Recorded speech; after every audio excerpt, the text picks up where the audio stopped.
Hello students, Ikura High School online teaching method. Good morning to you all. So in this standard 8 chapter 13 Independent India. So dear students, in last chapter you have been taught of the 12th chapter the scenario and situation of India after post independence. हम 12 chapter में पढ़ चुके थे कि जब देश आज़ाद हो गया पोस्ट इंडिपेंडेंस के बाद में हालात कैसे थे देश में. ठीक है, तो ये चैप्टर में हम पढ़ेंगे इंडिपेंडेंट इंडिया. तो formation and reorganisation of states. अब जितने भी राज्य हैं उनको फिर से रीऑर्गेनाइज करना है, पूरा कंट्री को सेटअप करना है. ठीक है, देश की आज़ादी के बाद India became independent and the princely states were merged into the union. अब जब देश आज़ाद हो गया जितने भी प्रिंसली स्टेट्स थे, ठीक है, उनको इंडियन यूनियन में मर्ज करना है, उनको इसमें एक करना है.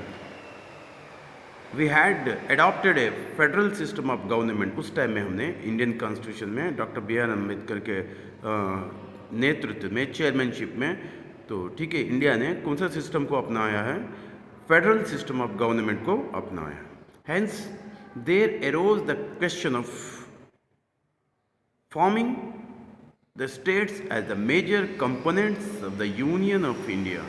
The union that emerged out of the merger of British India and the princely states was classified as A, B, C, D, and the status of all the states in these four categories was not the same through they all were an integral part of union. पहले जब जैसे British ने groups में उसको status दिया है, British India ने, okay, ए, B और सी और डी सबको अलग अलग ग्रुप में अलग अलग दर्जा दिया गया था. This India emerged as a union with four categories of states at the time of enforcing the constitution of 1950. में 4 टाइप्स के ग्रुप्स में स्टेट्स को रखा गया है. People from Madras Group A states में थे, launched a strong protest to form Andhra Pradesh for the Telugu speaking community and the government accepted their demand. तो जब वो 8 कैटेगरी में मद्रास स्टेट था तो उसमें वहाँ पे मद्रास स्टेट में 2 तरह के लोग थे, एक तमिल बोलने वाले, एक तेलुगु बोलने वाले.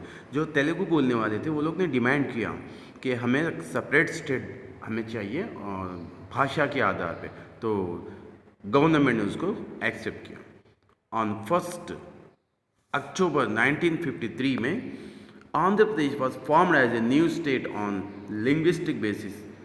ज़बान के आधार पे, लैंग्वेज के आधार पे on 1st अक्टूबर 1953 में पहला स्टेट आंध्र प्रदेश फॉर्म किया गया. लेटर ऑन उसके बाद demand for the formation of states on linguistic basis started across the entire nation.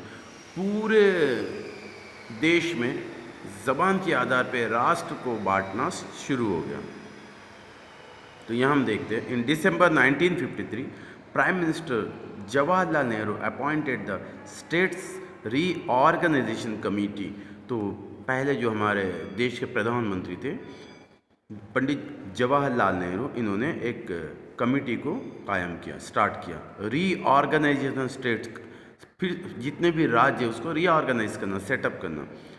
The Indian states, this was headed by the retired chief justice of supreme court Fazal Ali के नेतृत्व में, उनको head बनाया. उनके नेतृत्व में एक कमीशन स्टार्ट किया गया, उसको फजल अली कमीशन नाम रखा गया.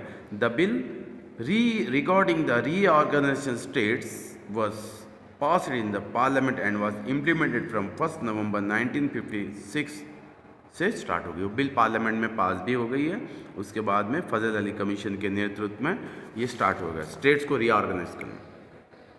नेक्स्ट देखते हैं. As per the recommendation of the states reorganisation committee the 4 categories of states were renounced. जो 4 कैटेगरीज थे स्टेट्स के उसको रिनाउंस किया गया. Okay, and 14 new states with the 6 union territories were form. तो उसके बाद क्या हुआ, उसको रिनाउंस करके उसको हटा के और 14 नए राज्य बने विथ 6 यूनियन टेरिटरीज के साथ. Most of this 14 states were formed on the basis of language के बेस पे उसको कायम बनाया गया, except for Punjab and Bombay को छोड़ के। In the state of Bombay, जब बॉम्बे स्टेट कहते थे, टू मेजर लिंग्विस्टिक ग्रुप थे, दैट इज मराठी और गुजराती दोनों रहते थे। कौन से स्टेट में? जब वो स्टेट का नाम था बॉम्बे। अच्छा, there arose an intense demand to separate Gujarat and Maharashtra on linguistic basis. फिर से वहाँ पे एक तनाव उठा है कि जैसा बॉम्बे स्टेट था उसमें गुजराती भी बोलने वाले थे, मराठी भी बोलने वाले थे। तो गुजरातियों ने क्या किया, गुजराती जो भाषा बोलने वाले ने, हमें गुजरात सेपरेट स्टेट कर दो, इस तरह से डिमांड है।